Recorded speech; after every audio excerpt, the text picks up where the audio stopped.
ایک دفعہ کا ذکر ہے کہ ایک چھوٹے سے گاؤں میں ایک پیاری سی بلبل رہتی تھی۔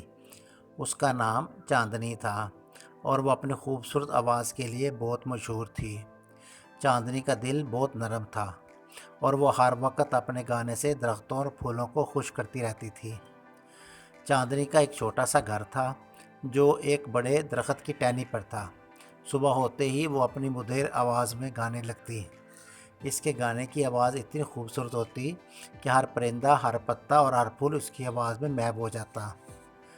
ایک دن گاؤں میں ایک بڑا طوفان آیا۔ تیز ہوا، بارش اور گرج چمک سے درخت اور پھول سب ڈر گئے۔ چاندنی بھی اپنے چھوٹے سے گھونسلے میں چھپ کر بیٹھ گئی، لیکن پھر اس نے سوچا کہ اگر میں خاموش رہوں گی تو یہ درخت اور پھول کیسے خوش ہوں گے۔ چاندنی نے ہمت کی اور طوفان کے بیچ میں گانا شروع کر دیا۔ اس کی آواز اتنی پرسکون اور دل کو سکون دینے والی تھی کہ درختوں اور پھولوں کو تسلی ہوئی اور وہ طوفان کے خوف کو بھلا کر چاندنی کی آواز میں محو ہو گئے۔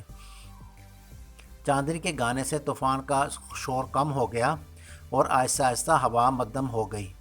جب طوفان ختم ہو گیا تو گاؤں کے لوگ باہر نکلے اور دیکھا کہ چاندنی اپنے چھوٹے سے گھونسلے سے باہر آ کر درختوں اور پھولوں کے قریب گاتی ہوئی کھڑی ہے۔ لوگوں نے چاندنی کی بہادری اور خوبصورت آواز کی تعریف کی۔ وہ سمجھ گئے کہ کبھی بھی حالات جیسے بھی ہوں، ہمیں امید نہیں چھوڑنی چاہیے اور دل سے سچائی اور محبت کا پیغام دینا چاہیے۔ چاندنی نے ثابت کر دیا کہ ایک چھوٹا سا پرندہ بھی اپنی آواز اور محبت سے دنیا کو بدل سکتا ہے، اور یوں وہ ہمیشہ کے لیے گاؤں کی سب سے پیاری بلبل بن گئی۔